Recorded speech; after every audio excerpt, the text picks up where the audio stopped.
Blog Talk Radio.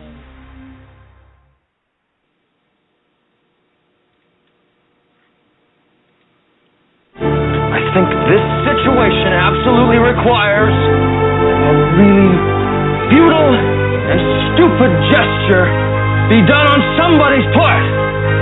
We're just the guys to do it.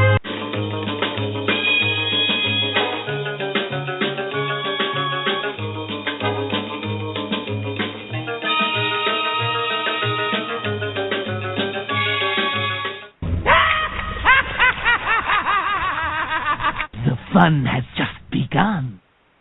And welcome back to That Nerd Show. It's another Sunday, and as you can tell, it's a Star Wars Sunday because we just got through with Force Friday last week, so we thought we should take an opportunity and do another roundup and let the audience know everything that we know after reading the book Aftermath, seeing all the toys, and hearing all the rumors, and we have less than 100 days until Episode 7. So, yay. Brendan, are you... Yeah, and that answers my question right there. We are excited. And this is the time of year when they start releasing more stuff leading up to a Star Wars movie, so we actually know a lot more about what's happening and can actually start confirming a lot of the rumors, whether they're true or not. But before we get to all of that in the second half of the hour, we're going to get to nerd news and tell you what's going on. And we are going to start off with some Star Wars news. You know that we don't like to do the rumor mill, so we actually wait till things have been confirmed. But it was confirmed last week that Benicio del Toro will actually play the villain in Episode 8. And I think this is a great casting choice. Very talented actor and can definitely be a great villain. Question is what he will be. So, Grand Admiral Thrawn, what about please, you? Grand Admiral Thrawn. Please, Grand Admiral Thrawn. You know, and it's funny that you mentioned... Just he would be an awesome Grand Admiral Thrawn. Yeah. We've already seen him with his face painted up as the Collector in Guardians of the Galaxy, so we know that he'll look good in blue. And it's funny that you mentioned Grand Admiral Thrawn because there's a theory about him in regards to the new universe, and we're going to be discussing that a little bit later. We're not going to tell you now because we're not at that point in the show. You're just going to have to stick with us, audience. But, we will be talking about Grand Admiral Thrawn. And audience, in case you're swearing up and down right now, yeah, I hate it when radio guys do that too. But the good news is you can, mute the TV if your favorite football team is waiting right now or they're already done, and you can listen to the show and watch football at the same time. So it won't. It'll go by fast. Because honestly, it's not like the announcers have anything to say anyway. Yeah, unfortunately, I had to watch my football game with Joe Buck. And, yeah. Joe Buck, you better be glad that we're not sportscasters because we'd be tearing you a new one pretty much every time you talk. Your dad, he was cool. I was going to say, also known as Jack Buck's less talented son. Yeah. Anyway. All right, moving on. Oh, yeah. So, yes. Benicio del Toro will be taking the role in Episode 8. Also, there has not officially been confirmed. It is still kind of rumor, but this is Disney, so I think it's probably a little bit more truth than rumor. But it's been suggested that there will be a post-credit scene at the end of Episode 7, and that we will actually get to see our very first scene of Rogue One, of the new Star Wars movie. Do you think that's a real possibility, Brendan? I think it's a real possibility. I also think it's a possibility we may even get a lot of times Disney does 2 post-credit scenes, and you may even get a larger post-credit scene about Rogue One since it is actually, the principal filming is pretty much done on Rogue One. But you may even get a short snippet of Episode 8 because Episode 8 starts filming next month in Ireland. So, right. Or we could just get 8 and not anything about Rogue One. I mean, it really depends on how they want to do it. So, but yeah, it's a definite possibility. I mean, Disney owns Marvel. Marvel does it all the time. Star Wars has a great working relationship with Marvel because they are, parent or children companies under the parent Disney, and Marvel's doing all the Star Wars comic books, which, by the way, are freaking awesome. If you haven't read them, go out and read them. Especially the Star Wars one, the Vader's one, and then Shattered Empire is supposed to be pretty good too, but I haven't got a chance to read that one yet. It's definitely a possibility. I mean, if it doesn't happen, it doesn't happen. Who cares? It's no big deal. I mean, but we're getting 3 Star Wars movies in the next 18 months. I'm just going to put that again. We're getting 3 Star Wars movies in the next 18 months. If it doesn't happen, so what? If it does, fantastic. Thanks. Well, I also want to point this out. There's been a lot of talk that we're not keeping in the same traditions. Everybody's going to miss the Fox, the 20th Century Fox logo at the beginning, and sure, the fanfare. I mean, yeah, all right, I get that. Like, right. I mean, for years when I was growing up, when I heard the fanfare, I thought the Star Wars was coming on, and then was crushed every time it wasn't. But that's okay. It's a little thing. Well, it is. I mean, it's even been suggested that we won't get the typical long time ago in a galaxy far, far away. Well, here's the thing. I don't think you necessarily need all of those things to make a great Star Wars film. This is Disney. They have their own traditions. We're used to their... I think that would be a mistake. That would be a step too far. That would really annoy fans. People will still like the movie. They'll still go to the movie. But that's really going to irk fans. Right, but here's the thing. With what Disney has done with Marvel and all their movies, post-credit scenes, in-credit scenes, stuff like that, they have the opportunity to set new traditions with Star Wars films that are okay. Okay, I kind of look at these as the BC and AD of Star Wars. The BC being when Lucas did everything, good and bad, and now Disney, who is going to do stories in a much wider universe. And I don't think just because we're, with 7, 8, 9, we're going to get a lot more than just 6 films with Disney, because there's a lot of stories to tell. So well, honestly, if they don't do the long time ago in a galaxy far, far away, I actually don't think that will be Disney's doing. I think that will be J.J. Abrams doing. And here's my thoughts on that. Because Marvel's pre-credit scene, where it's the red, it's basically the red screen, and then the pages of comics go flipping by really, really fast, and then it leaves at Marvel. That they've used that for 20 years. They've used that since Blade. Right. So that's still in front of every Marvel movie, even after Disney bought them. So if that gets chucked, I think that's J.J. Abrams putting his stamp on Star Wars and not Disney. But that's just my theory. And I don't think it gets chucked. I think it's going to be there. No, I think that was a mistake.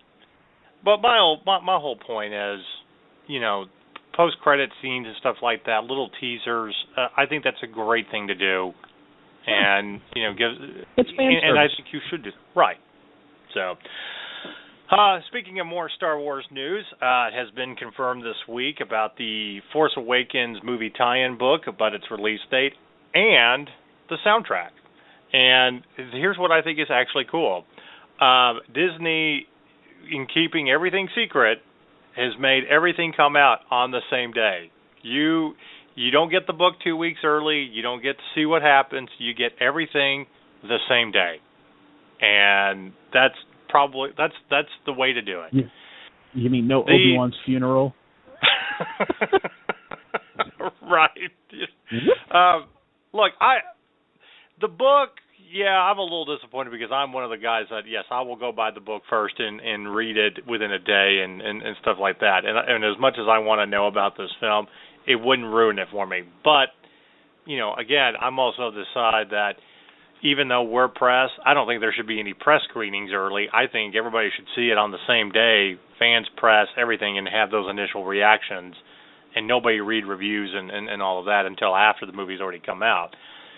The soundtrack is the one where I come down on and say, I kind of want the soundtrack a day or two early, but have an editor really go over the titles of the songs. Or have the soundtrack released and then have the title of all the songs released after the movie's come out if there's a spoiler in the song, in the title. So, but I think it will be kind of cool if, you get to download the soundtrack while you're waiting in line to see episode 7 and people start playing it, and and for our standpoint, since we will be doing live broadcasting at the event, I think it's kind of cool if we were able to get it and start playing some tracks for our audience and talk about what we hear and all of that. So, yeah. But yes, definitely. I think with everything coming out and emerging, December 17th, 18th, it's going to be a momentous occasion. It's going to be a holiday. It's going to be bigger. It's going to be bigger than Christmas this year. That's all I'm saying. But all right. Moving right along to other things that are going on in the nerd universe. So there was Zack Snyder did actually confirm this rumor that there are more scenes of Batman in the Batman versus Superman movie than of Superman, and Superman has a little bit of a lesser role. And the reason that is this is a new story of Batman. This is their universe of Batman, so they have a lot more explaining to do on where he's at, and especially with being an older Batman.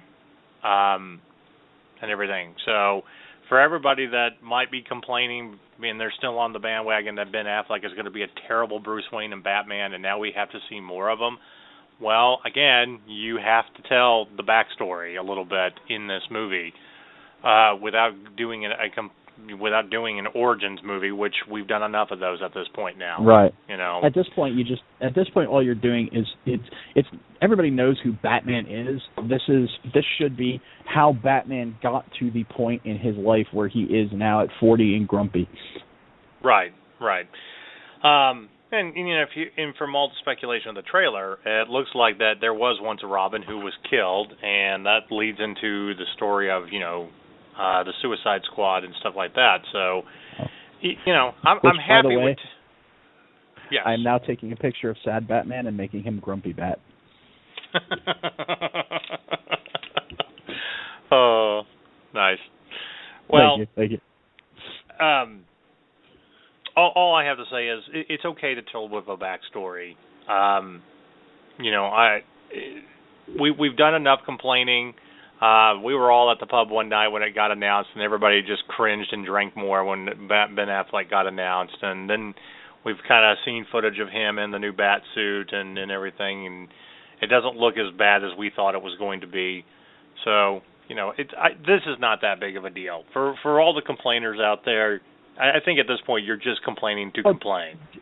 Did you hear Zack Snyder taking a shot at Marvel the other day, though? Yes, I did.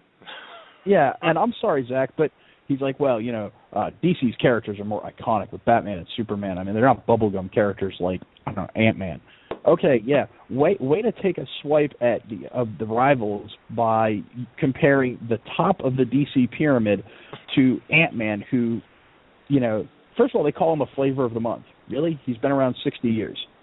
Okay, so there's that. And second of all, you're taking a top-tier DC character and comparing him to a second- or third-tier Marvel character. Dude, really? I'm all about talking trash to a point. It creates ratings, and we've done that on this show. However, yeah, Zach, yeah.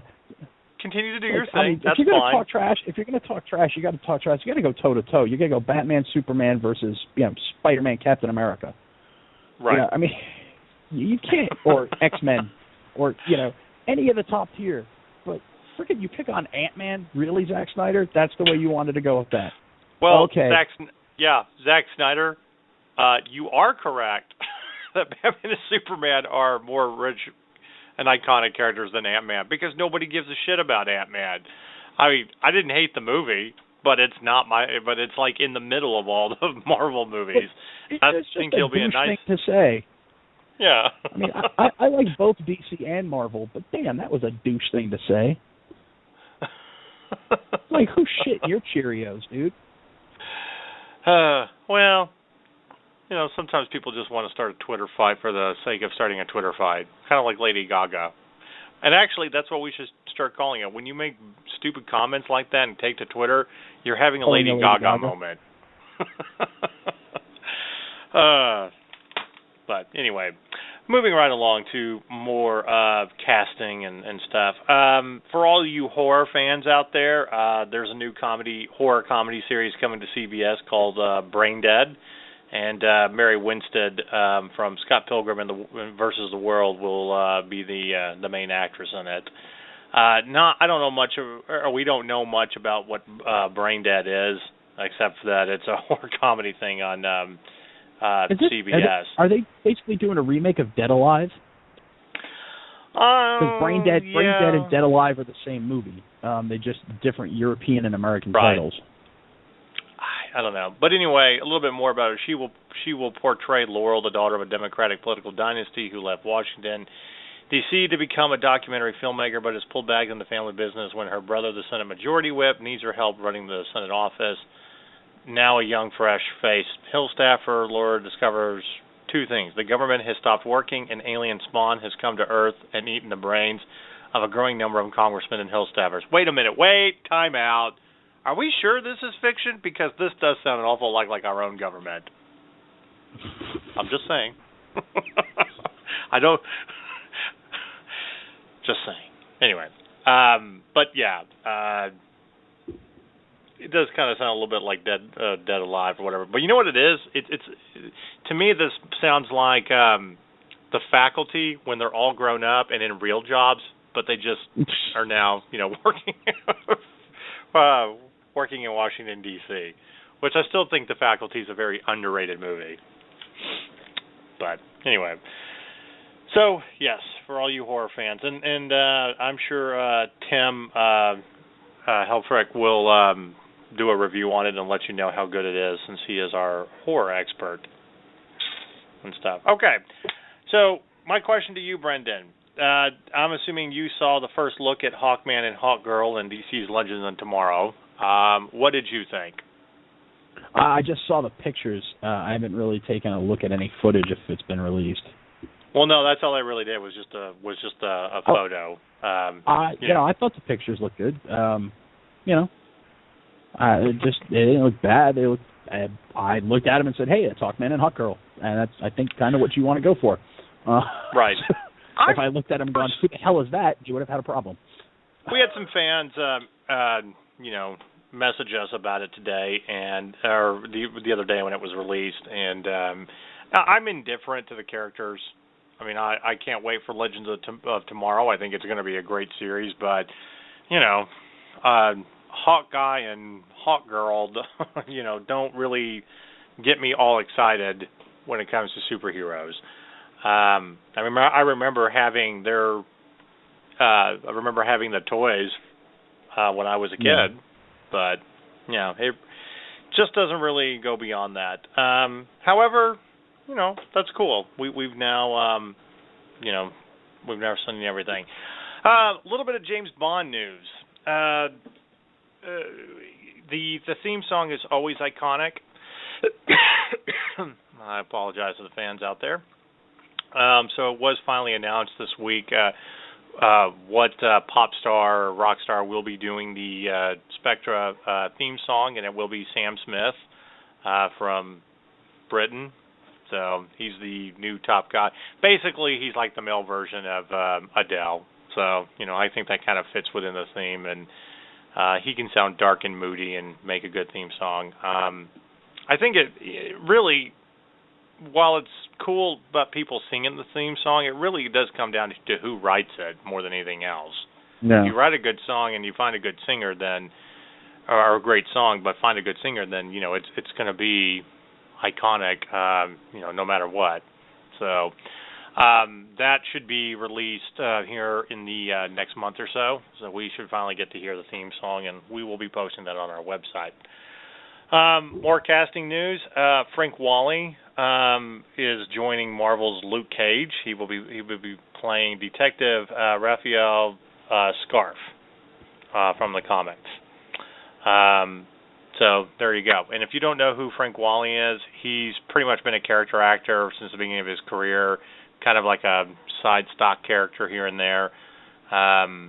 He was the goofy roommate and the freshman, the kind of spoof on The Godfather with Marlon Brando and Matthew Broderick. And, of course, he played the younger Moonlight Graham in Field of Dreams for all you baseball fans out there, and he's just been in a lot of different things here and there. He's one of those guys that Broken Arrow with Christian Slater, and he was in Broken. Yeah, exactly. Talk about a 20-year-old action movie. Yay! Yep. So anyway, I don't think that's a bad casting choice. He's been pretty much good and funny in everything that he has done. Yeah. So. No, he's good for that type of role and that type of show. Absolutely. So, which, by the way, speaking of the Marvel Netflix series, they released a trailer for Jessica Jones, and it really wasn't much of one. It's like, it's time for you to learn her name. That's great. How about let me see your face? I'm sorry. I'm really looking forward to it. I'm glad it's coming out this year. I'm glad it's coming out in November. There were thoughts that maybe December, January, February, blah, blah, blah. So I'm thrilled it's coming out in November. I'm thrilled that they're rushing these into production because I want more of them. Right. I crave them. They're great. Right. But can I get a look at your face, please? We're 2 months away. Can you give me an idea? Can you throw me a bone here? I'm a fan. Why are you starting it off with it's time for you to learn her name? We kind of already did by the title of the trailer, Jessica Jones. Yes. I learned it a long time ago, actually. I know that's for new fans because she used to be a superhero, and now you're getting to learn the real her because she's leaving the superhero life behind and being a private eye and all that good shit. I get where they were going with that. Would have liked to have seen her face. Just a thought. Yeah. I got more from Wikipedia than I did from your trailer, so thank you for that. Yeah, it's good stuff. Yeah. Okay. So I'm not really attempting to mock this at all, but I just think this is kind of funny. Patrick Schwarzenegger, who does actually look like Dad but not as big and buff, is going to be in Scream Queens, which you can go and read the review of the pilot episode, which we put out a couple weeks ago. And there's just a lot of jokes that run through my head when I heard that he was going to be in this film and this kind of bubblegum horror comedy type thing. And it's nothing against you, Patrick, at all. I'm sure you will turn into being a pretty good actor in your own and stuff, but again, there's just so many jokes because of who your dad is that kind of just thought it was funny. He's got to have a scene where he screams, "Get to the chopper." Well, we know one thing. He will probably be the one Schwarzenegger that can actually pronounce California right, so that's good. California. Where everything is great. Yeah, fantastic. Okay. Yeah. All right. So this is actually happening. King Kong versus Godzilla. It is an actual planned movie. It is in development. So far, all we know is the release is in a couple of years. So there you have it. I don't know what else to say. I mean, you're going to get, King of Monsters. The tagline is the eighth wonder of the world will once again take on the King of Monsters and stuff. And while that's happening, the movie Skull Island is heading to Warner Brothers. They're picking up the production, or at least most of the production for that. Now, I don't really know what to think of a movie about Skull Island. Is there really any other story that you can tell about Skull Island other than that's where King Kong came from? I mean, I'm sure they'll find some way to screw it up. I thought Peter Jackson they'll try and rewrite the story to create some other big conspiracy or something stupid, and it'll be just moronic and pointless. And honestly, I'm not even excited in the slightest about King Kong versus Godzilla. No. Look, I've never been a fan of monster movies. I've never have. Like the original King Kong, nothing, Godzilla, none of that did it for me. So, I understand there's people out there that like that, and that's fine. I mean, you're entitled to, but it just nothing. My pulse doesn't rate. My pulse actually probably drops a few beats. And we've had 5 Godzilla movies recently, and they all sucked. So who cares? Well, the last Godzilla movie that came out last year, I mean, it was not a bad summer popcorn movie. It was a lot of fun. They paid homage to the original story. But if you're not a monster movie fan, then there isn't any point to go see it. I think it'll be kind of entertaining to a point, but then again, I would rather just see more Pacific Rim movies. Yeah, because with that, it's a monster movie, yes, which I don't particularly care for. But what I do like are the big mechs. I'm a huge fan of mech stories, so at least that way I can see the mechs doing something, and half of the movie's interesting to me. Right. Yeah. Skull Island, I feel like Peter Jackson showed us enough of Skull Island in his remake of King Kong 10 years ago. So, I mean, I don't really need to...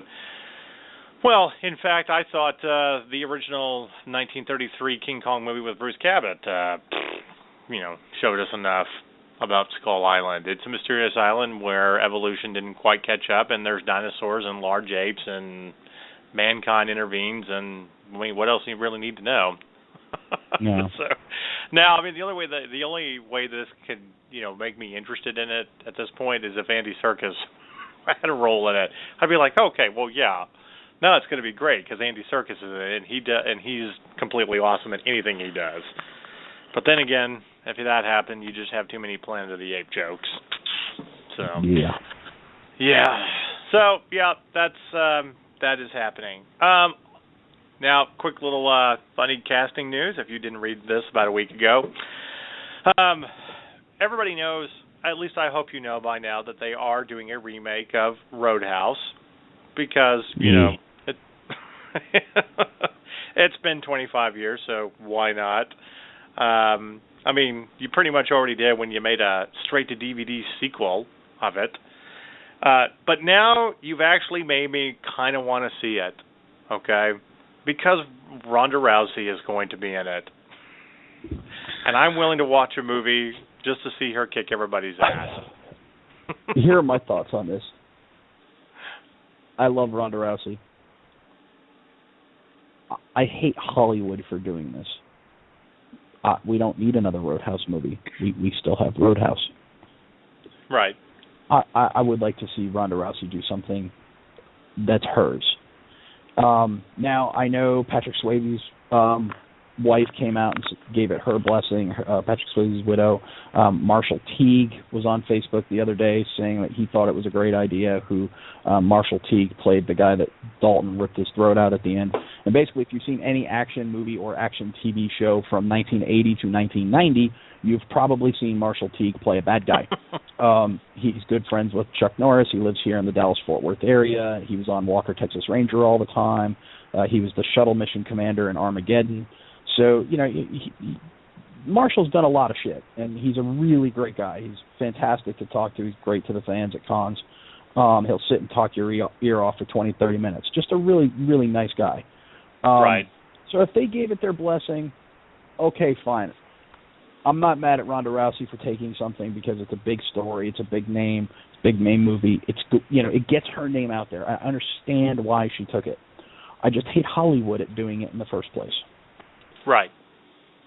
So, but you know what? Every actress to get started, you got to do something. Okay, I mean that's just like I said, to get into blame movies. Her at all. Right. She's taking her opportunity. She's running with her chances. God bless her. I hope she's very successful. I mean, Jennifer Aniston was in the first Leprechaun movie. This is true. Yeah. Although I still like her better in that movie than I did any of the show of Friends. But whatever. So anyway, there you have it. All right, some more news. Mallrats 2 does begin production in January. Script is done. They found a mall in Exeter, Pennsylvania. Basically, the Exeter Square Mall will be where Mallrats is hanging out, and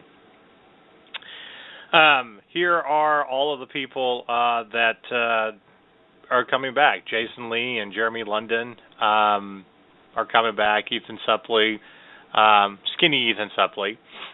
Shannon Doherty is basically. Good for him. I didn't know he lost weight. Really, you've never seen anything that?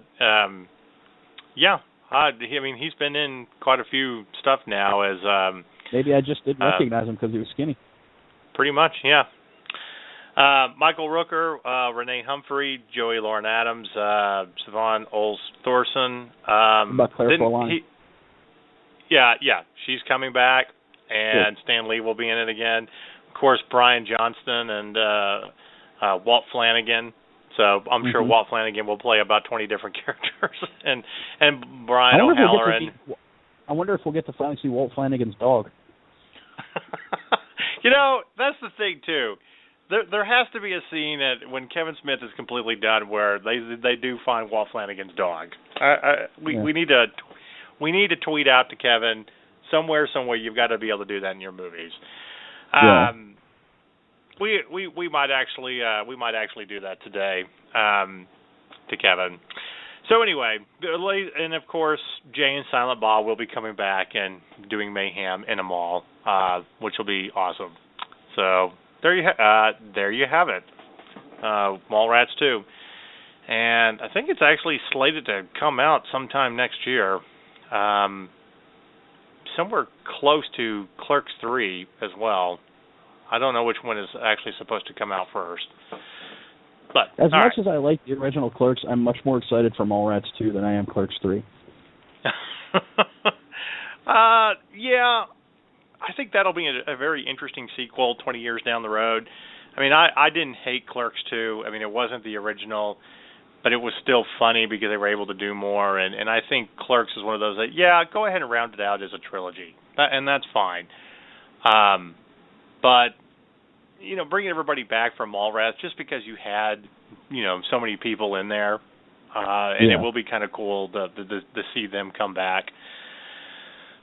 Besides, Jeremy London, you know, could use the work just like his brother Jason. Yeah. So, all right. That kind of gives us the basis of our, you know, what's going on with movies and TV and stuff. Also, I want to make one comment. It's not necessarily a movie that we do, it's something that we would cover. But one of these days, we're actually going to talk about Ben Foster as an actor and all of the underrated things that he has done in being able to transform his look from movie to movie, and just really, really gifted and talented actor. And I think a lot of people forget that because if you remember Ben Foster, you know, when he was young, he was in, you know, like teenage bubblegum type movies and stuff. But, you know, he was one of the Navy SEALs in Lone Survivor and was fantastic. But he's going to be in the Warcraft movie next year. Exactly. But he actually took on the biopic of Lance Armstrong and the doping conspiracy in the new movie program, which is coming out here in a month. And they released a full trailer, which is kind of funny, a month before the movie's coming out. And after watching the trailer, I was like, wow, he is pretty much spot on with Lance Armstrong. Yeah, he's a really good actor. Like, you know, he reinvents himself for every role. He's not an actor where you see him and go, oh, that's that guy again. It's right. You know, people be like, oh, that was Ben Foster. Like, really? Well, and you did, so. and you think of actors when they get to that point, you know, being in their 40s and stuff, and they've, you know, been around for about 20 years, and it's taken a while to kind of get that. But no, I mean, he's actually younger than we are. He's about 34, 35. So I mean, just kind of flying under the radar, and we like to recognize talents like that. So. Again, not something that we would normally cover, but it is something that we will probably talk about and mention on this show and on our website after we eventually do see the movie and stuff. So, all right, I'm going to turn it over to gaming news and let you know what's going on with that. Okay, so for those of you who play Destiny, we got the Taken King coming out on Tuesday. If you haven't bought it yet and you want to get ahead of it, go ahead and get online now. You can get the Digital Deluxe is, I think, $69.99. The regular edition is $59.99, and then the Digital Collector's Edition is $79.99. That's the one I bought because I didn't have the first two expansions, so that gives you all three expansions. and it gets you a weapons pack and some other stuff, a little 25 character boost, which is nice. So that comes out Tuesday. Get online and buy it now if you want it. They've recast. Peter Dinklage is no longer the voice actor of Ghost because, well, they want to do a lot more story work and they can't schedule Dinklage to be in often enough. So they've switched to veteran voice actor Nolan North, who has been the voice of literally everything. He's actually the two of the most famous roles that he's known for is he is the voice of Deadpool, and he is also the voice of Nathan Drake in Uncharted. He does a very good job of putting a different spin on Ghost, and he really changes his voice. It's not like, oh, there's Nathan Drake with a metallic twinge to his voice. He does a very good job of getting into the role and changing the role. He's a verbal Ben Foster, if you will. Anyway, also the light levels are gone. So if you're remember you get to level 20 and you stopped earning XP for leveling and you had to get that light on your gear, and it was a pain in the ass. That's gone now. I logged in. I was stuck at level 20 because of that. I logged in today. I'm level 22 because of the gear I had on me. So, and I'm still earning XP. So that was pretty cool. I got a couple free levels.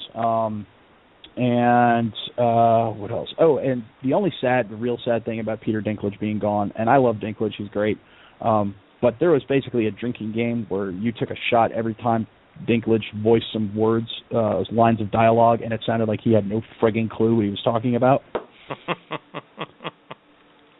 Nolan North's a big gamer. He knows what's going on in Destiny. He plays Destiny. So, yeah, that sadly, that drinking game will be no more. But emergency rooms all over the country are thrilled at this news because they will have less cases of alcohol poisoning. Anyway, so that's what's going on with the Taken King. StarCraft 2 expansion, Legacy of the Void, the release date for that was announced. It will be on November 10th, I believe. Yes, November 10th. The standard edition is $40, the digital deluxe is $60, and the collector's edition is $80. If you're a mobile gamer and you play on iOS, EA has removed a bunch of their classic games from the iOS store. That will be Bejeweled 2, Burnout Crash, Dead Space, Don't Fall Off, Flight Control Rocket, Fly With Me, Lemonade Tycoon. I just said those words together, Lemonade Tycoon. Mass Effect Infiltrator, MMA by EA Sports, Need for Speed Shift, Real Racing, Sims Medieval by EA, Skate It by EA, Spore Creatures, Spore Origins, and Spy Mouse are no longer on the iOS. Since we are having a Star Wars show, there is a new Star Wars mobile game for your Android and iOS. It is an action RPG in the vein of a Diablo-style, top-down isometric game. It is called Star Wars Uprising. It basically takes place in the sector where Hoth and Bespin are. Basically, it takes place right after the second Death Star is destroyed and Vader and Palpatine are killed.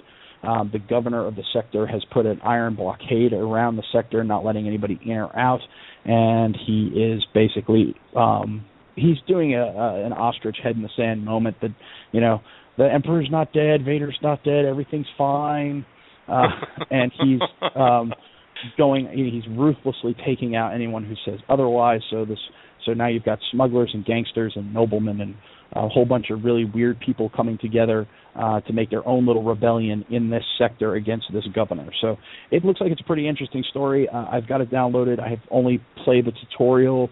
It's very easy to control, but we'll see how it goes throughout the game. I'll have a little bit better report on that when I get deeper into it. Let's see, Super Mario Maker dropped, and the reviews have been pretty good. So if you liked Mario and you've ever wanted to make your own Mario games, you can do that on the Wii U now. So it's gotten pretty good reviews. It looks like it's pretty simple and easy to use. So if you liked games like, Little Big Planet, where you get to design your own 2D side-scrolling games and side-scrolling levels, Mario Maker, it looks like it's a pretty good deal for you, especially if you liked Mario games growing up. Let's see. We already talked Destiny, so I'll put up a list of all the changes from Destiny 2.0 on our Facebook website. I'm doing that right now, actually. And, yeah, that's pretty much it. With the exception of system announcements. So, a couple new system bundles coming. There is a Destiny Taken King bundle. It is a white PS4, like the original Destiny PS4 bundle. That looks pretty cool. It's $3.99, comes with Destiny the Taken King. Then you've also got the Star Wars bundle, which is going to have Darth Vader on the PS4 itself, and then the controller is set up to look like Darth Vader. So everything's, there's the red on it, and then the two analog sticks are silver to look like the 2 points of Vader's mask. That's going to be coming bundled with Star Wars Battlefront, which will come out in November. There is rumors that it may also be bundled with Disney Infinity 3.0. And then there's two new bundles for the Xbox One coming out. One is the Halo 5 bundle that comes with a 1 terabyte system, which is nice. Because you want to download a whole bunch of games, you need 1 terabyte rather than 500 gigs. And then the other one is the Elite Xbox One, which comes with the Xbox One Elite controller. So if you're gaming 30 hours a week and you're a pro gamer and you want a controller that has like 50 different things that you can move and change and customize completely to your hands, the Xbox One Elite controller is the way to go for you. And that, I don't have the details or pricing on that one yet, but that is coming out in November as well. So that's gaming news. All right. Okay, for this week's Sign of the Apocalypse, it was actually last week's, but since we had Labor Day weekend off, we're going to do it this week. I would like to start this off with, we all know how, if you've listened to our show, you know how I feel about remakes. I completely understand that if a movie is 40-some-odd years old, it's about time for you to do a remake, and sometimes it's okay and sometimes it doesn't. Most often not, the remakes never live up to the original. Only once, actually there's only 2 movies that I can actually count that I think the remakes were better than the original. The Thomas Crown Affair, just because the one with Pierce Brosnan was a classier crime than just stealing money from a bank. But nothing against Steve McQueen because he was... Right. Nothing against Steve McQueen because he was excellent in the original. And the other one is the remake of the Texas Chainsaw Massacre, which, turned out, because of the better technology and the way it was shot, a little bit better than the original, because the original was just a basically 70s B-movie hack-and-slash type film. Other than that, everything else pretty much sucks, and, Hollywood, go fuck yourself. That's how I look at it. So I knew that they would eventually get around to remaking Dirty Harry. You shouldn't, first of all, because it's a big fuck you to Hollywood to do that. There's nothing you can do to replace Clint Eastwood in Dirty Harry. And the other 4 sequels to it weren't really bad films in exploring the evolution of of Harry Callahan. But to say that you're going to do it, and then you're going to put Will Smith in the remake, that's this week's Sign of the Apocalypse, and here's why. If you're going to have him basically be Dirty Harry, you might as well just make Bad Boys 3. Because that's all it is. It's him reprising his role from Bad Boys. Now we're just going to call him Dirty Harry. Okay? Or you can basically have him reprise his role from the remake of Omega Man. Who would have been an awesome Dirty Harry Callahan? Who? Bryan Cranston. Yeah, you know what? Absolutely. If there is going to be one person, why not? That would be awesome. Yeah, and it would be absolutely hilarious to see him just go apeshit on meth dealers, just for the irony there. Exactly. It's the yin and the yang of his acting career. Exactly. I am not saying that Will Smith is a bad actor, okay? I've enjoyed his films, including the original Bad Boys. And the second Bad Boys, not really that good, just a lot of fun because of the action sequences, as Hot Fuzz pointed out many times. You've never seen Bad Boys 2, but I'm sorry. Really? Dirty Harry? Such a great movie. We're gonna give you a Jeff Phillips on this show, and most of you don't know who Jeff Phillips is. But you're going to know it from this phrase. Really? Really? Come on this. And here's the best part about it. The film will have the same plot and storyline of the original, but the scenes that will be used to tell the story, however, will mostly be new and completely rewritten. Okay, so it's the same storyline and plot, but the scenes are going to be rewritten and brand new. As a writer and storyteller, that generally means it's a new story. So make up your mind. Are you actually remaking the original story? Okay? You know, where it's a sadistic bomber dude, you know, running around San Francisco? Or are you actually going to make a new movie and just have a character in there called Dirty Harry? Okay? That one I could actually live with. You know, because it can be a fun, endearing nickname. And I would attribute it to the same way that I attribute Matt Damon in the Jason Bourne movies. The movies are actually good spy movies, despite the shaky cam footage in the two sequels. But if you look at it solely as these were supposed to be based off the actual original, you know, Robert Ludlum book, which is Cold War espionage novels, then yes, they do suck. So you can separate, but you have to separate them to look at the films as being okay. You can do the same thing with a remake of Dirty Harry by having a complete new storyline and just giving the guy, you know, you don't even have to have the last name. His name can be Harry, and you can call him Dirty Harry, and you can make jokes about it's based off of that film, okay? And it's a nice nod to the Dirty Harry series, and it doesn't take away from anything that Clint Eastwood did in the 5 Dirty Harry movies that he made. But to completely remake it with Will Smith after he's already done Bad Boys, no. I'm sorry. Just stop. How are we supposed to take you seriously on this? I haven't taken Will Smith seriously since After Earth. I think he redeemed himself a little bit with the movie Focus as a grifter and, you know, con artist. It was actually a pretty good movie, and funny to see who his dad turned out to be, who taught him everything he knew. But as for an action movie, I stopped taking him seriously when he did a remake of Omega Man, which just, I'm sorry, you tried to remake a movie with Charlton Heston and it just didn't work. So, This week's Sign of the Apocalypse. All right. Let's get to some reviews out there. Things that we've seen, things that you should know about. We've had some TV series end. The first one we're going to do is Mr. Robot. Now, Mr. Robot is on the USA channel, and it's actually getting a second season, so Christian Slater didn't actually kill this series like he does so many.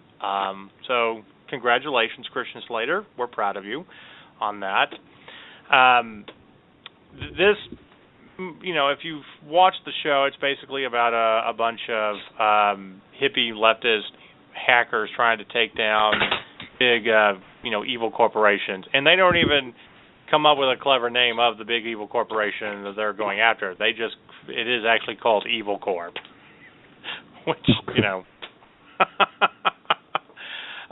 Basically, it's the whole story is, what if the Occupy movement was actually a serious movement and turned out to all be hackers and took down, financial institutions and redistributed wealth? It's a very interesting series, and it wasn't just some run-of-the-mill hack. They actually explained how things do take time when you're hacking, and you can't just do it instantly with one click of the button. Kind of like that movie Hackers. The crack of your fingers. They just crack their fingers. They type 5 things on a keyboard, and hey, it's done. Right. Of course, my all-time favorite hack in a movie will always be from Swordfish, when Hugh Jackman is getting a blowjob and he can still break in to the FBI to the Pentagon. Right, exactly. Yeah, whatever it was. Yeah. No, we wish that all hackers had that ability. But through all the twists and turns, and you start to figure out a few little spoilers here with Mr. Robot that, Christian Slater really is an actual real character. He is the main character's father, and he keeps seeing him even though he's dead. And it's basically like his father is his conscience and stuff. Very well done series. I would definitely give it about an 8. And very much looking forward to the second season and what they do after the big hack and how they kind of destroy everything. the most interesting character is probably the guy who was trying to be CEO of Evil Corp, and turns out he got passed over and then decides to commit an evil act against the guy's wife who did take over, and then gets booted out, and you see the one pulling his strings is his crazy German wife, who is power hungry in her own right. He looked like he was about to have a breakdown every episode. Very volatile, but a very, very interesting character, in his own right. But yes, definitely a series worth watching. And the fact I've actually talked to computer nerds and some so-called hackers who said that how they were going about doing things was actually the correct way, and that again, it wasn't instant, and they explained that. So kudos to you on that, and like I said, as a whole, as a season as a whole, 8 out of 10. Very well done in the acting and stuff. So, and with that said, we got to talk some Longmire. So, am I going to spoil everything for you, Brendan, if we talk about Longmire? You can talk about it. I've only gotten to see one episode so far, but I think I know where they're going with the season, so it's okay. Okay. For all you Longmire fans out there, and we're all upset that A&E canceled their highest-rated show, and you should be, because A&E was stupid. And it actually came out this past week the reason that they did. They canceled it because they wanted younger viewers. They didn't want the baby boomer, over 45 viewers. They were trying to attract younger viewers, and thought that show got in the way and wanted the time slot. Irony, considering everybody I know who watches it is 40 or under. Right. So you're just A&E, you're just an idiot. But thank you, Netflix, for picking it up and giving us 10 episodes that we could binge watch this weekend.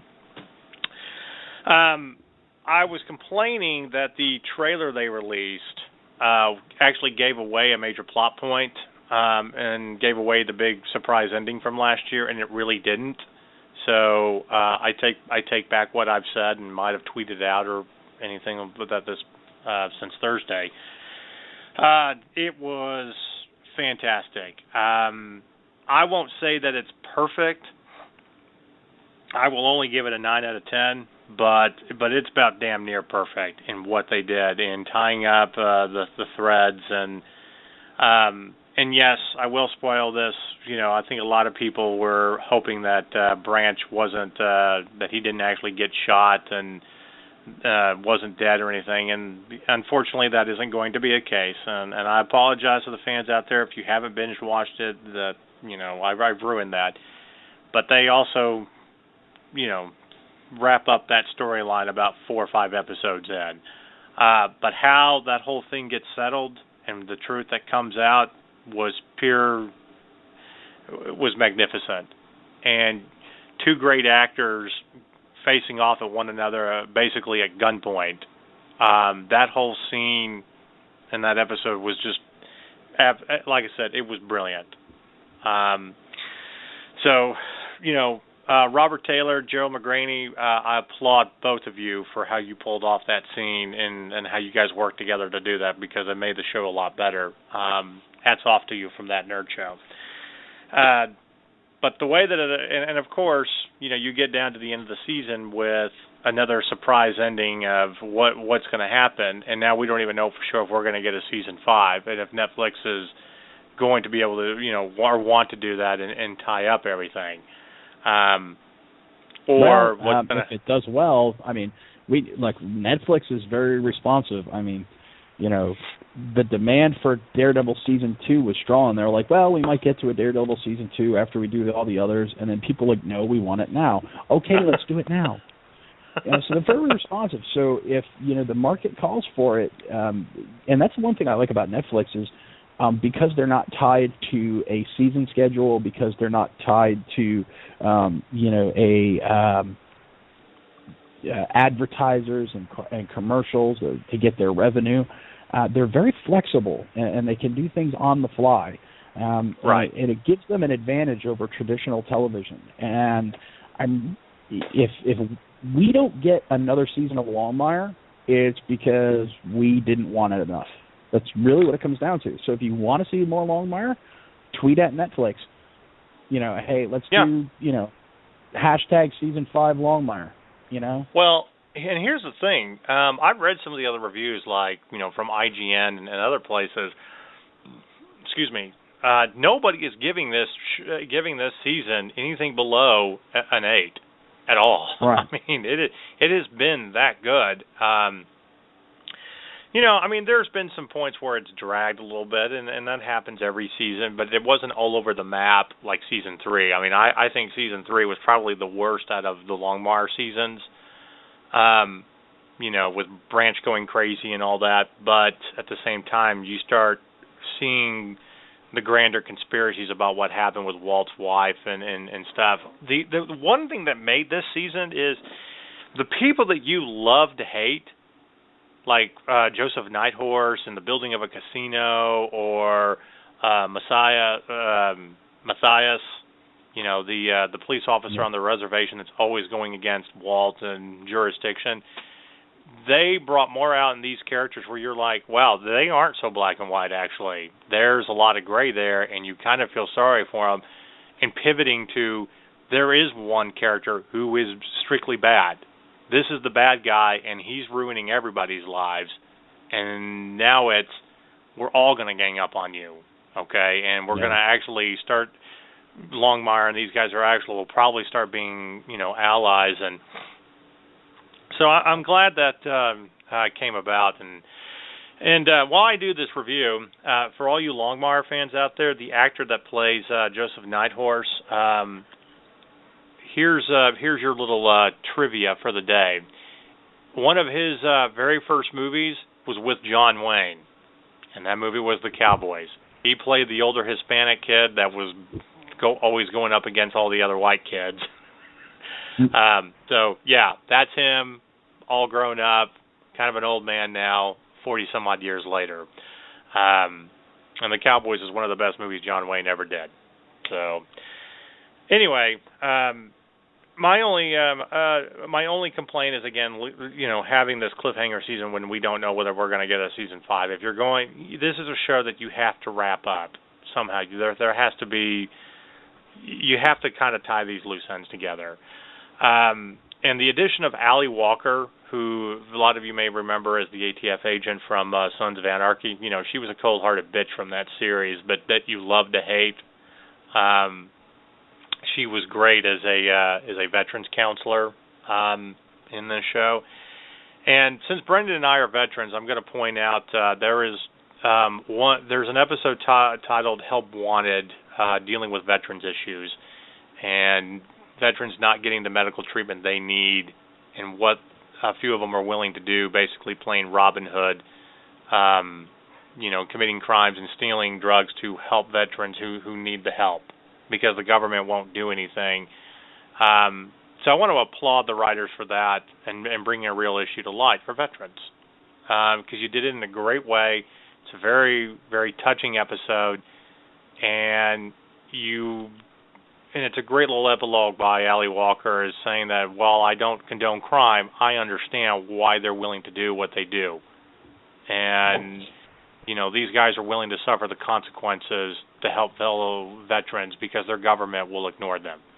And then you kind of take that twist like, maybe all the Indians that hate the white men probably have some serious complaints there.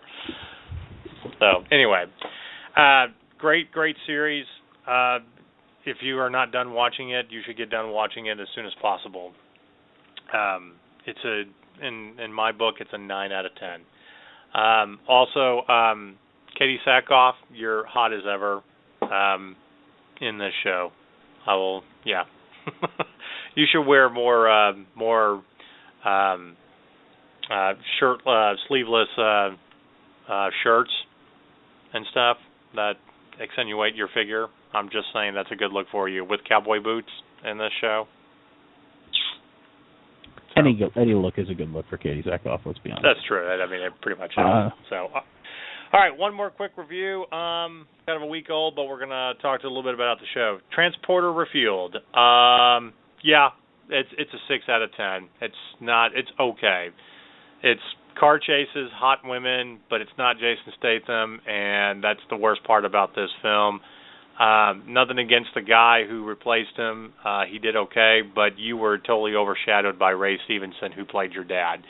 And the only way that I can sum up Transporter Refueled is it's what if Indiana Jones and the Last Crusade was put into a transporter film? So it was fun on that level, but Ray Stevenson really made that movie, as the dad who can't even tell his own son that he used to be a spy, and even though his son already knows it, and stuff. So, but there wasn't really anything to write home about. I mean, if you really love the Transporter series, stick with the Jason Statham films, because even though the second one wasn't really that good and kind of ridiculous in its own right, it was still a lot better than Transporter Refueled. And that's all I have to say about it. All right, we're going to take a quick station break, and then we're going to come back, and we're going to talk some Star Wars leading up to Episode 7 and Force Friday and Star Wars Aftermath. And I want to remind our listeners out there that if you'd like to talk a little bit with us, our number is 347-989-1732. The phone lines are open. We'd love to hear from you. All right, we'll be back in a minute. Just because you have a business doesn't mean you have the roadmap to success. In fact, 80% of businesses will fail. But there is one important thing you can do to help ensure that your business is not one of them. Go Pro. For all of your printing needs, your web and graphic design, and your advertising, there is only one place to shop, the Business Pro Shop. Go Pro with your business today and start with 500 free business cards with your first order. Call 888-901-4665 to Go Pro. All right, we are back. And before we start talking about, we're going to start with Star Wars Aftermath, the book. And we're going to, this is one of the first times that we've actually really talked about a book and given you a book review. Usually we leave that up to our book bloggers like Becca Stepanian and Amy Cochran. So, but with all the toys being released a week ago, and it was a very long night because we were shooting footage for Jedis from Dallas, and I went to 3 different locations, including the Disney store at 6 a.m., which did actually have a line, but was not that busy because I think most people were already tired after they hit all the other shops. What was the best thing to come out on Force Friday in regards to all the toys? And I think that there is one pick. There's only one. There were a lot of cool things, and I spent about $50 and got some things for my desk and whatnot. But I got to tell you, Brendan, that $150 little remote control BB-8 from Spiro, that one takes the prize. You've seen the little demo video of that, right? Yeah. And here's my thing with that though. Yes, it looks cool, but to me, it's honestly, and I know people are going to hate me for this, but it's $150 wasted money because that's one of those toys that's cool for about a half an hour to an hour, and then you put it on your desk and never play with it again. Yeah, I'm not saying that the price tag probably isn't steep, but I'm willing to spend $150 to play with it for about an hour and a half. I'll admit, I am. Honestly, I would rather, if they were going to charge $150 for something, other than online, can we get some really good Force Effects lightsabers for like Kylo Ren and for Finn's lightsaber? Because that would be really cool. Because right now, I go to the store and you get these lightsabers and they're just these toy things. They're really cheaply made. It's like the same wiffle ball bat that we got in the 80s. It's like the same exact toy we got 30 years ago. I was like, why would I buy this when I can go to Ultra Sabers or Vader's Vault and buy a real saber? That's so much better quality. And yeah, I'm going to pay for it, but they do Force Effects sabers, which are great, and they're $150. Why aren't any of those in the store? Give me the good stuff. I was actually very disappointed with the Star Wars toys. I went looking at them. I didn't buy a damn thing. I think there are some cool things. Okay. Has it been the best things that they've ever done at Star Wars? No. But they're throwing stuff out there because they know that fans are going to buy it and they're going to be able to make money. But at the same time, I think they're also not trying to give too much away until, after the film comes out. Although we're going to talk about it here in a minute about some of the little spoilers. The reason I think the little remote control BB-8, and there's two versions. There's the cheapy version that's $80 that you can, find at Target. The reason the $150 one is a lot more cooler is because of the fact that of the learning technology, where it will learn the moves and remember things. Like if you run it into a wall, it'll stop short if you're directing it there, and it has a lot more of a personality to it. I think that's worth $150 as a toy. My only real complaint about it is I wish it was bigger. The kid in me would love to have like a life size that I could be able to control, and I would love to be able to run it up against all along the floor and watch the dogs go crazy with it. But I understand what you're saying about the toys. They are what they are and stuff like that. And as for big collector items and stuff, if you really look back to all the stuff that they had, for the prequels, to me it's the same. It's the same level of toys. You get it for the excitement of Star Wars, and that's really about it. I mean, the only thing I thought were cool, which I thought were cool from the get-go, and it had nothing to do with this is before they started doing these before Episode 7 was announced, is the Star Wars 6-inch Black Series figures. Right. And I didn't get to get any because they were all sold out by the time I got there. Right. But I just toys today, I mean, kids today have better toys than we did growing up, so it really frustrated me when I went to the store and saw the same quality of toy that we got 30 years ago as kids. I was like, how does everything else so cool, and then Star Wars, which is supposed to be cool, just was so meh. And that's what I got from it. I was very meh. I bought some stuff for my wife, because she's a huge BB-8 fan. Right. But I bought her a BB-8 T-shirt, and I got her a playset from the Disney store, but because she buys all those Disney playsets for all the Disney movies too. So, but that's it. That's all we got. For me, I haven't bought one thing for me. And I just couldn't find anything that I found worth spending the money on. I did buy a little die-cast X-Wing fighter, the black X-Wing that sit on my dashboard in my truck. I thought that wasn't really worth $10, more like $5. But hey, I get Disney. The best stuff was the Lego stuff, and even the Lego stuff. Poe Dameron's X-Wing. That's just the same X-Wing they've had for 10 years that they painted black and orange. Right. It's the same exact X-Wing. And, and honestly, if I was going to get anything, I really wish they'd bring it back because they haven't, but the Super Star Destroyer Lego set, which is 4.5 feet long. I mean, that thing is amazing. I love that thing. Right. Now, the T-shirts, all the T-shirts that they're coming out with, there are plenty of things that you can buy to get ready for the movie. I bought a couple of things, too. Now, I will say this. I was not willing to spend $25 for a T-shirt at the Disney store for BB-8, but I was very willing to spend $7.50 at Walmart for it the other day, which I did pick up. I got it for $12 after my discount at GameStop, so... Well, there's a lot of great little, kind of cheapy T-shirts and cool designs that I would, love to have, and that I will do. But, that's really about it. Probably the biggest thing that I think was worth it is, in regards to Star Wars books, and since we are a huge fan of the books, and, it does give a lot of insight into, the Star Wars universe, I think Aftermath was probably, it's worth the ebook price, and it's worth the hard book price.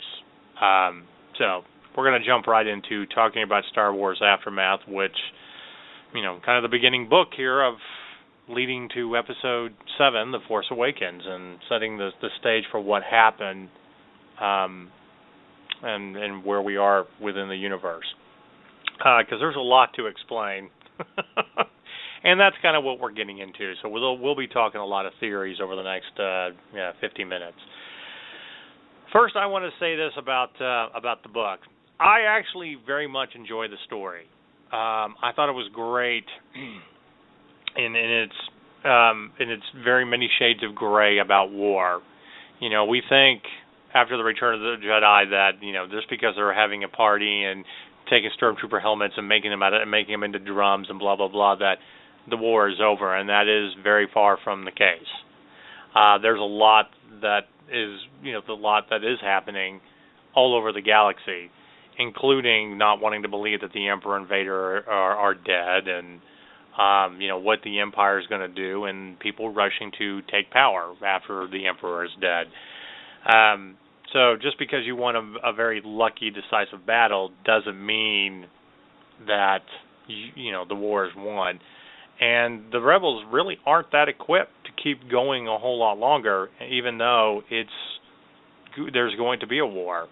And that's kind of what Aftermath gets into. The weeks and months and whatever after all of this. My biggest complaint is nothing against you, Chuck Weddick, or whatever your last name is, who wrote the book. I'm sure you're a gifted writer, and I don't always, out of respect for other writers, I try not to tear into you within this within this profession. But I hated the style. The style was just terrible, and I think for me, I hate present tense writing. You're telling a story. A story is always in the past tense because you're telling it after the fact, okay? I understand that you're trying to tell the story as if it's happening right now, but the style was just so goddamn awful that I would speed read through things that I thought were unimportant, and then I would have to go back and reread, fearing that I missed something, and then have to endure the style all over again. And I finished the book in a few days. But, setting up how everything is on the outer rim of the galaxy, was pretty cool, and introducing these new characters and what their lives are, and what their lives are out now that the so-called war is won and the Empire has fallen, and what their lives were before, including two of the main characters, Nora, who's a Gold Squadron pilot, and her son, Termin, or Timinian, if I'm pronouncing that correctly. But probably, the most exciting part is, Captain Antilles' new role, and who is set out on a mission, basically a recon mission, and finds this shattered, fragmented empire and people vying for power and all that, which basically is going to set the stage for what the First Order becomes. So here's something interesting that I did not know, and I don't know, maybe you can tell me, because I have not read all of the Expanded Universe books. But according to, I guess, the new storyline, it was, Wedge was actually recruited by Ahsoka to join the Rebels. Is that something new, or? That is something new, because that hasn't been covered. It may be covered this season of Rebels,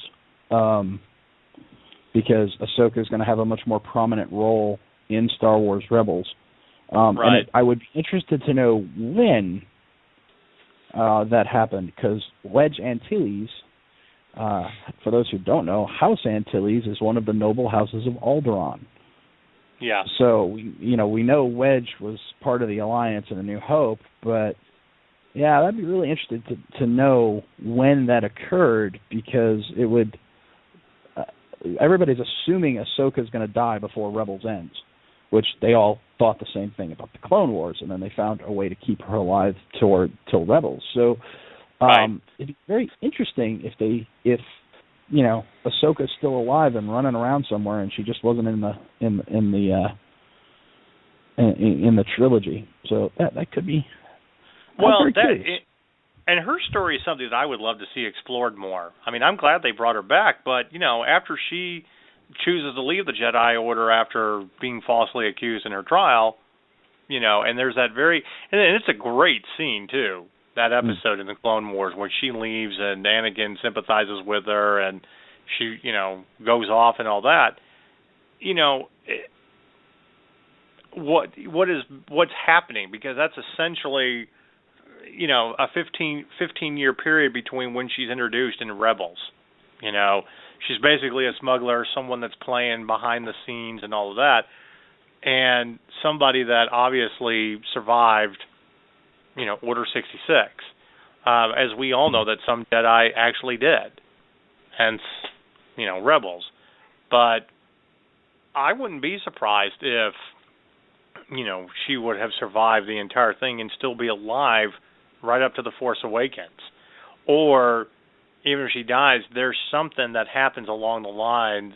I just want to see more from her story, okay? Yeah. So to have that kind of come out, that she's recruited and her being mentioned, you know, there's just so much that you need to do with her, because she was a great character in the Clone Wars, and has done, you know, very well. So anyway, okay, so basically, you know, the book. You've got, you know, the Empire on the Outer Rim still trying to seize control of what planets they have. They've got a few Star Destroyers and one Super Star Destroyer, which they consider the ultimate weapon. And then you've got Admirals and Grand Moffs vying for power and trying to figure out what happened. And the crux of it is the main one, Admiral Ray Sloan, who's a female, you know, and talking about who hurt this mysterious figure that she reports to, which we're going to get to that here in a minute. And that's why we were talking about Grand Admiral Thrawn. But they start talking about the Empire, you know, and how it was being corrupted from within. And that eventually, that maybe, you know, it would have faltered anyway without the rebels having to do what they did. But you've got a few weapons left, scattered, not knowing really what to do because there isn't some central control anymore. And while some of the Empire want to do one, you know, take the fight to the rebels and, you know, die trying or whatever, there's this very smart play of we can't do that if we are to survive. We have to regroup and we have to rebuild from, you know, from within. You know, and one of the main things is we've never learned that, you know, nobody has definitely stepped forward to take the Empire's reins, and, you know, the rebels are pressing their advantage hard after the victory at Endor.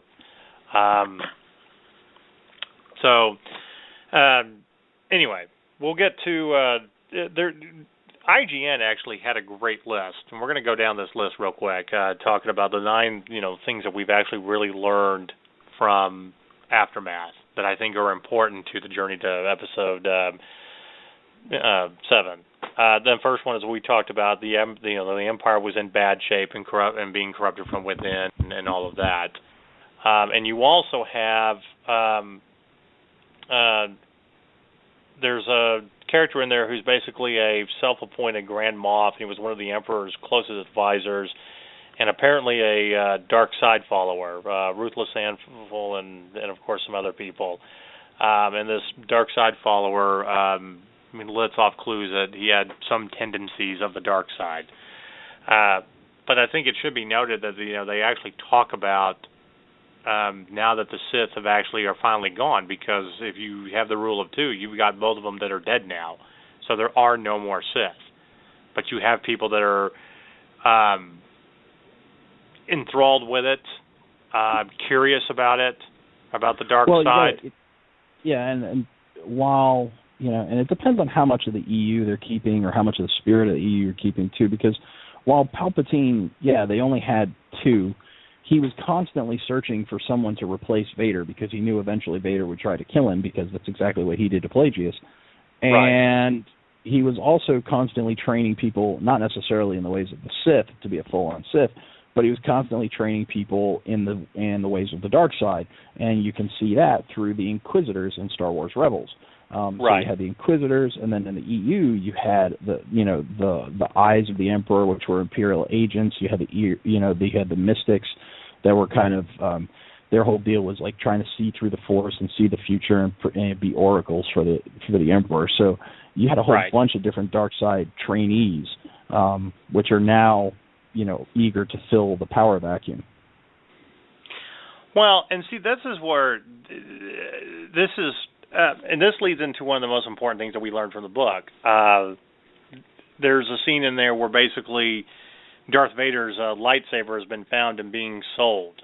Okay, and it's by a character named Kabaz, who is basically some kind of what? That's not his character name. That's a race. The Kubaz. That's a race. Oh, I'm sorry. Kubaz. Yeah, you're right. I read that wrong. That's the ones from A New Hope, the spy from A New Hope with the long, anteater-like snout. Right. Yeah. My apologies. Anyway, basically sells it to these to three mysterious figures. There's two in black robes and one pale, a young woman who speaks in strained whispers. They activate the Crimson Blade to demonstrate the authenticity. But, these people talk about it in the book as we want to take this and we want to destroy it and pass it on to Master Vader in his death. So they're like dark side followers, but not quite Sith or anything.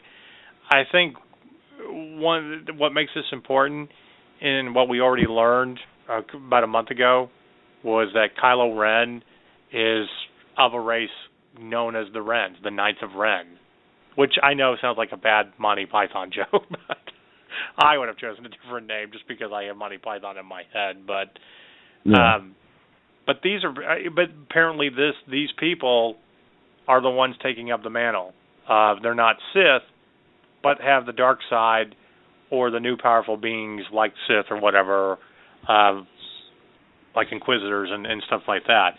And after Luke gets a hold of them, are they going to be the Knights who no longer say Ren?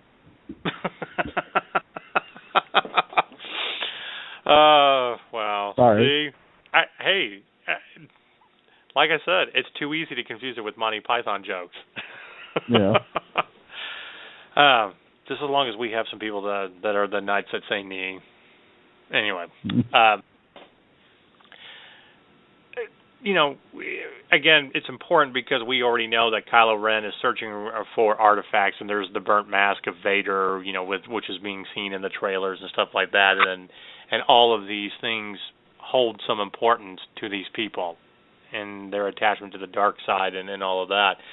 Something that is so fearful too, and which I think will help explain why Luke Skywalker has been in hiding and all that. And this gets into something else. I mentioned earlier about spoilers with the toys, and if you actually listen to the voiceover of Kylo Ren on the big Black Series figure, there's a few phrases that sound like it's from an interrogation, which apparently there is an interrogation scene of him and Rey in there, and one of the last lines on the toy is finding the last Jedi, which I think is a clear reference to Luke now, as there's no one else around and he's in hiding and stuff like that. I knew it was pretty much a rumor at this point, but that toy pretty much confirms that plot line at this point.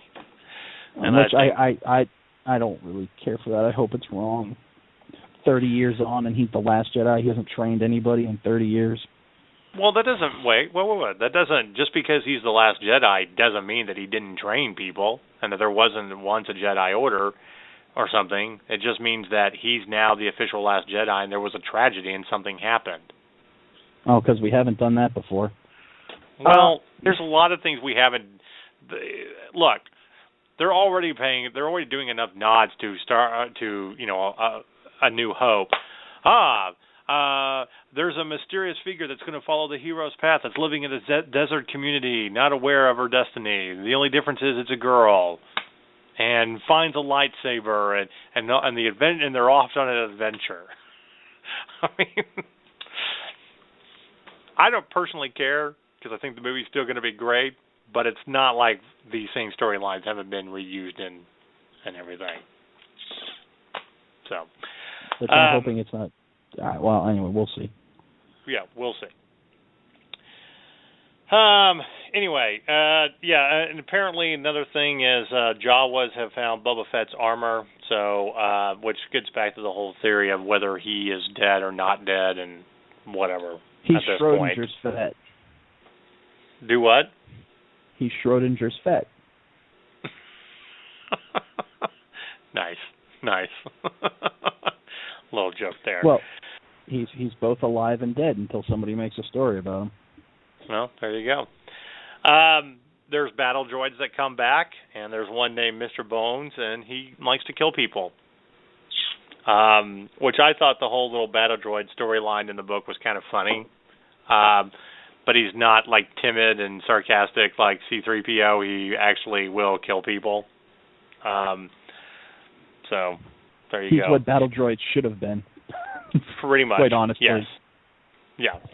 Han and Chewie are in the book. They are going on a secret mission. Basically, it sounds like it's a recon mission, and then they find out that the Empire, still has a stronghold on Kashyyyk, Chewbacca's home planet, and enslaving Wookiees. And of course, they're off to the races and got to go deal with that. So I don't know, what we don't know about the secret mission and stuff is how that plays into the Millennium Falcon and where it is in Episode 7 and why Rey and Finn and how they all, right. As we find out at the end, the Empire only has one Superstar Destroyer left, and it's under the command of the Admiral Ray Sloan. Who is one of the most important remaining Imperials, and stuff like that. So apparently, they're running out of weapons and stuff like that, and some of the other Star Destroyers, do get destroyed. But it's that Superstar Destroyer that also gets referred to as, the last great weapon of the Empire, the secret weapon or whatever. And that's part of what Wedge Antilles will find out in the book, because he does get captured and stuff. And again, we are giving away some spoilers, but anyway, we're going to do it anyway. So that happens. And here's one of the things that I thought was kind of fascinating. The Emperor's old advisor has a fascinating evil plan. One of the Emperor's old advisors, Tashu, wants to do something much more interesting.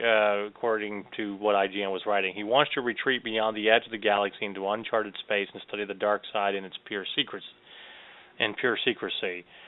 And of course, nobody else wants to do that. But there's lines like that. We must instead move towards the dark side. Palpatine felt that the universe beyond the edges of our maps was where his power came from.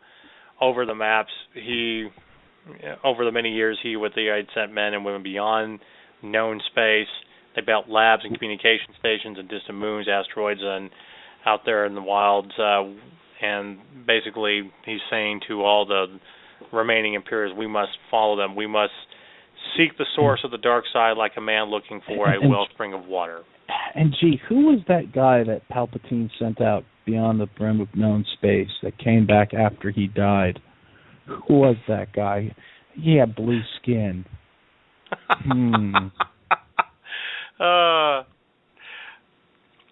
So yeah, we're gonna get to that in a minute.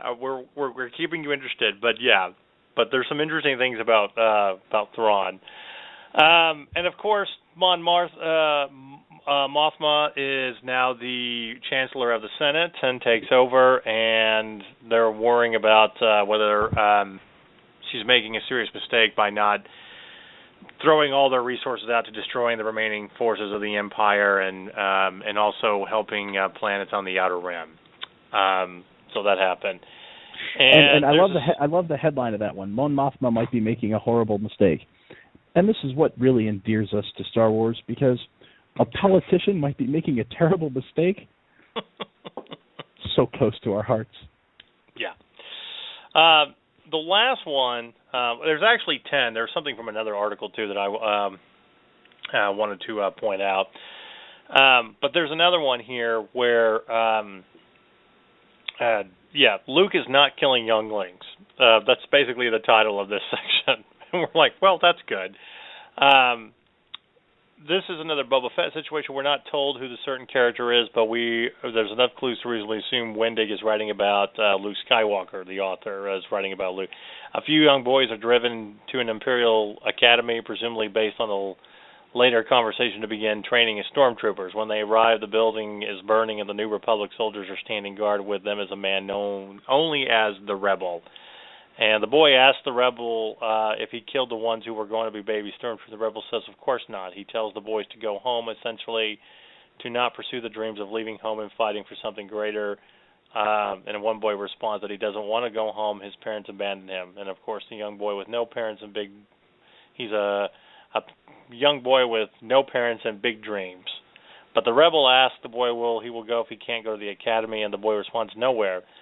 And it's very clear toss to Luke's, looks like I'm going nowhere line from New Hope. He gives the boy some credits and sends him to the new academy. So there's a lot of mysterious figures here because you can't give everything away before Episode 7. That might lead to more clues, even though you kind of did. And this is also part of a trilogy, which I'm hoping, and this is what gets into our to the series.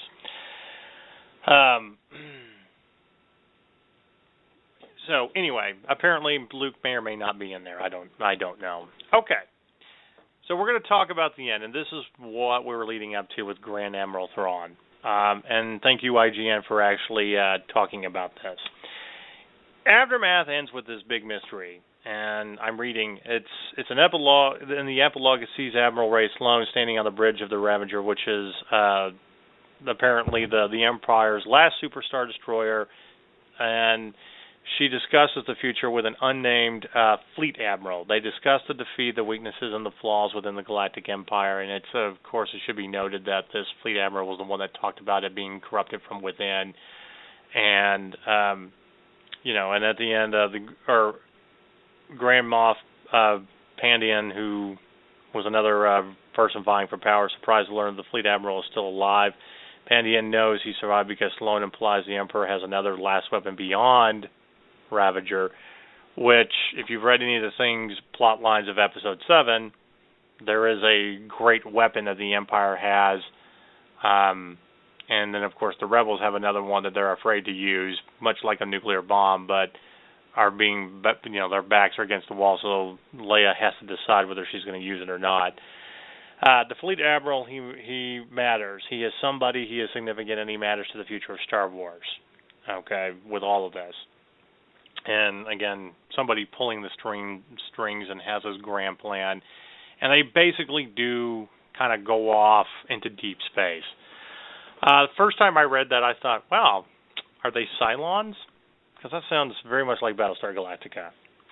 And I'm okay with that as long as they come back and look like Tricia Helfer in that red dress. Just saying.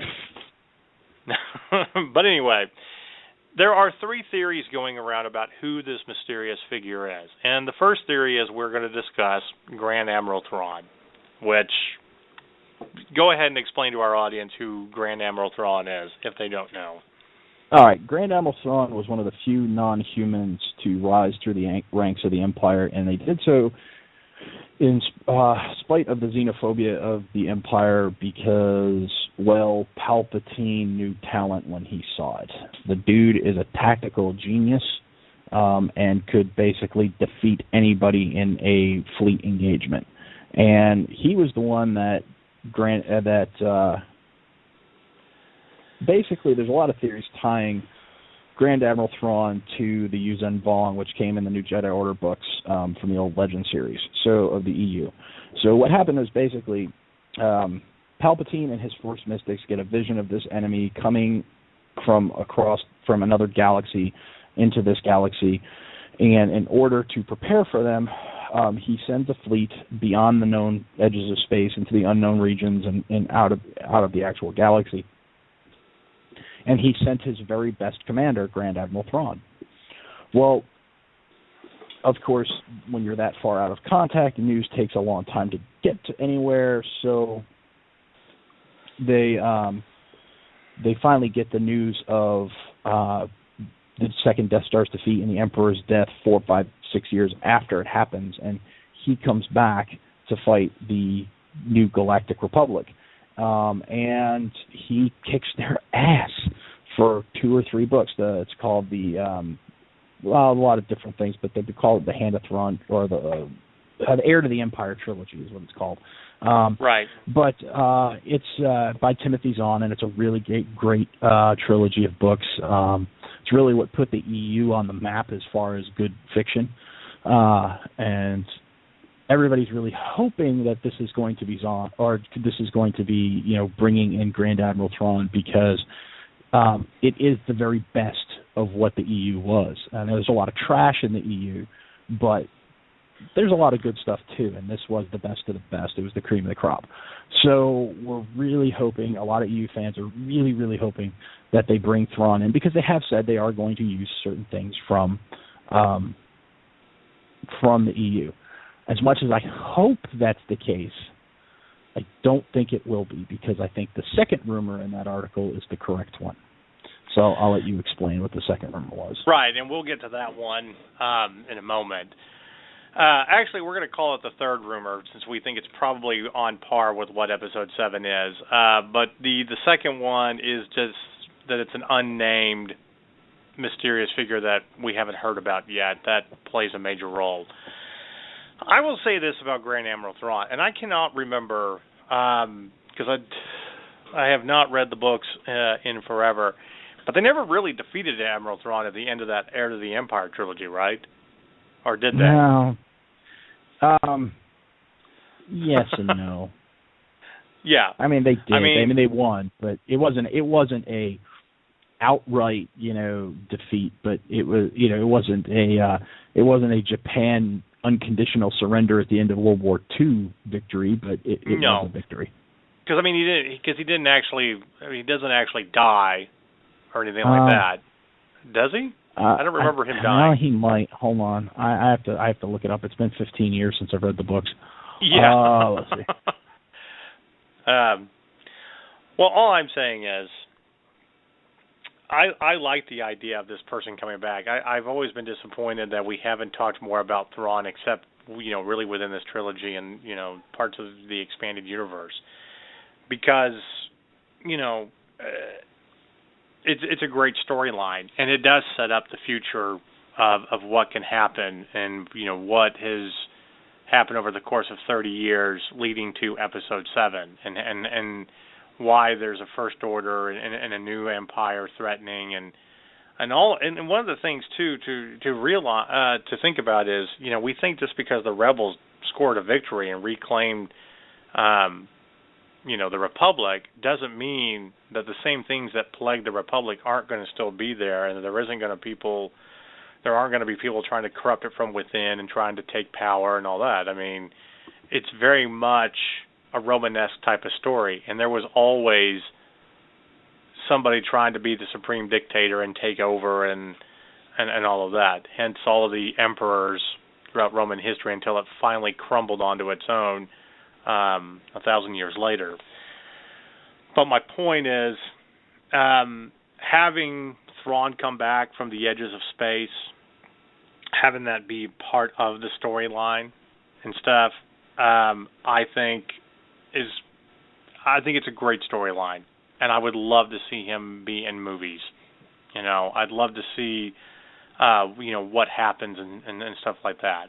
So, okay. So, like I said, the second theory is just a mysterious figure that we don't know about. But the last one that I think is probably the most popular and that we think is probably more true is Supreme Leader Snoke, which is what Andy Serkis is playing, the motion capture. But anyway, it's a performance capture character, meaning it's unlikely he's human. The Fleet Admiral on Ravager has no physical description beyond the gender. Again, we come back to the point that not naming characters blah, blah, blah, are, recognized. Snoke is a massively important character whose name we know. He's the leader of the Force Order, which makes the epilogue quite particularly fascinating because it's time for something better, something new, an empire worthy of the galaxy it will rule, which is a line from the book. Basically it sounds exactly what the seed will be to start the First Order. Okay, somebody that pulls all the strings with everybody, that is so fearsome and all that. Not necessarily an emperor of the dark side, but a tactician, something that can mobilize an army, a very Hitler-esque type of character. And the character's goals, they line up with a very Nazi-inspired imagery, as we've seen in the Force Awakens, trailer and stuff. Yeah. So Supreme Leader Snoke, is that character, and but I'm going to throw another theory out there. Okay, again, because we don't know what it really is. Why can't Supreme Leader Snoke just be a different name that they're using, but really be Grand Admiral Thrawn? Or that was his old name, and then he changed his name after the Empire was defeated and all that, so that the name would not be known as the first. Yeah, I guess I think it's more likely than this is their version of Grand Admiral Thrawn. Right. I think they're trying to work Thrawn in, or work a Thrawn-esque character into the story without having the name Thrawn and having the blue skin and having it be tied to somebody else's workings. Right. I think that's the much more plausible scenario. And by the way, I just looked it up and I remembered it as soon as Thrawn was actually assassinated by his own bodyguards because his bodyguard was a Nagri, right. And he realized the Nagri found out that Thrawn, Vader, and the Emperor had betrayed his race, and so he stabbed his charge in the back. So yeah, that's right. how Thrawn died. Okay. And then Nagri ended up being bodyguard for Leia. Anyway.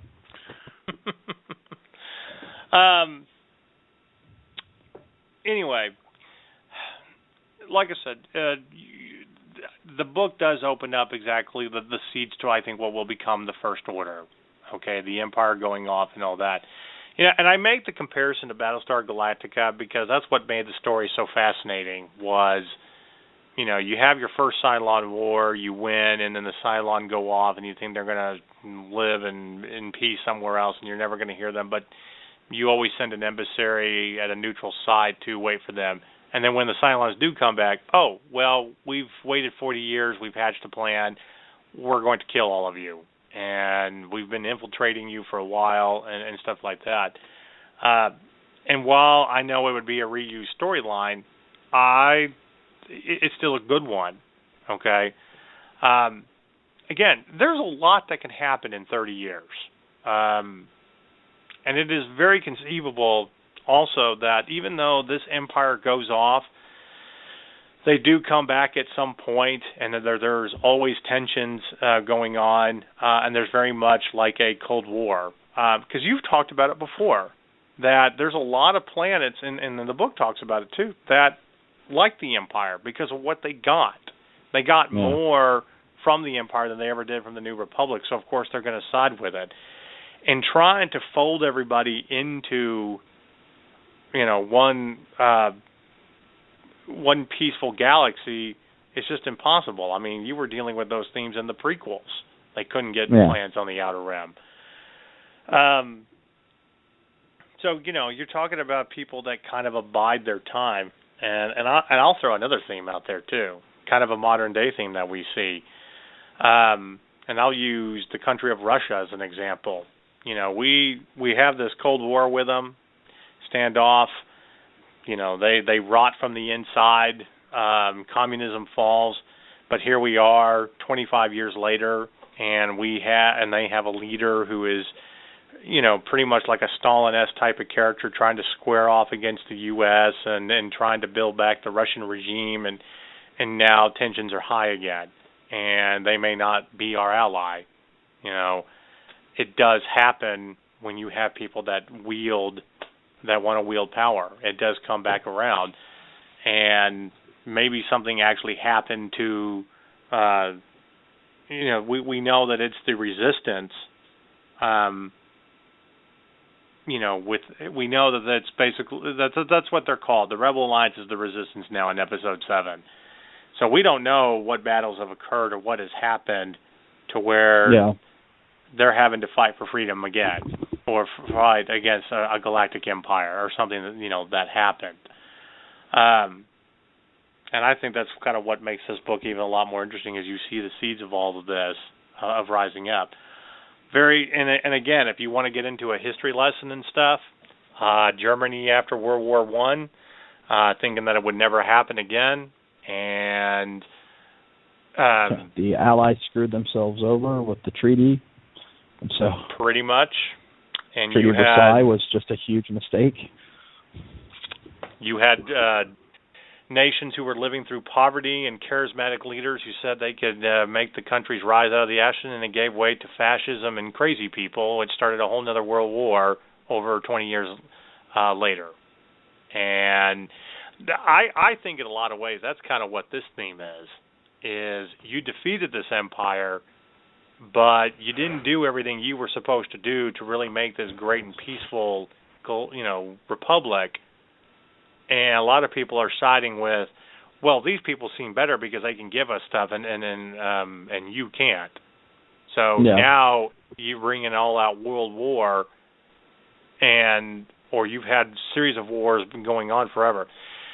The one thing that I want to know more than anything else is really the mystery of Luke Skywalker and why he's in hiding. The rumors have been circulating that there was one of the rumors is that there was a tragedy that occurred. He did train other Jedi, that he did start an academy, and that Kylo Ren and Rey really are like solo twins, but something happens and then they get separated and thought dead, and Luke is so distraught over what happens, but discovers a new evil, and it's something connected with him, and then has to go into hiding.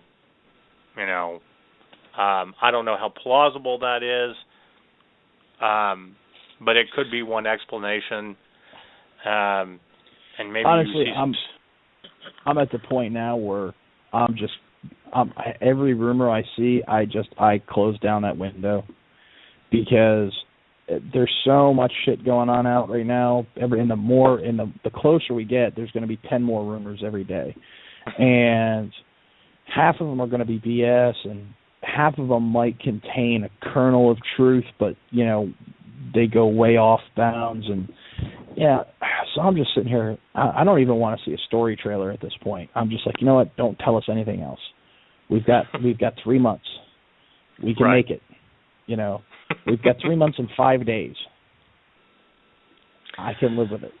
I've got James Bond coming out between now and then. I'm good. Let's get to Bond. Let's have Thanksgiving, and then let's go see Star Wars. So. Well, one of the pieces of news that came out is they will be filming Episode 8 in Ireland. And I think that some of the scenes are going to be where Luke has been hiding and where he will eventually train like Finn and Rey to be Jedis and all that, which will be kind of cool. I'd love to see a beautiful landscape where Jedis are trained instead of a swamp. That'll be a nice departure. So now there is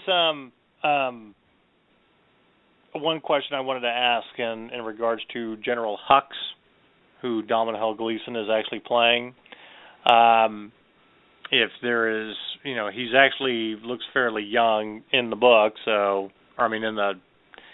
from pictures and stuff like that. So it's obviously he wasn't really alive unless he was like a baby or a little kid in Aftermath. Right. But do you think that there is anything leading up to who this person is, or just there's not a supreme leader ruling? He just may be your new Tarkin-esque character. Right. Not every. Yes, a lot of the characters are going to be connected to the Skywalker solo family somehow.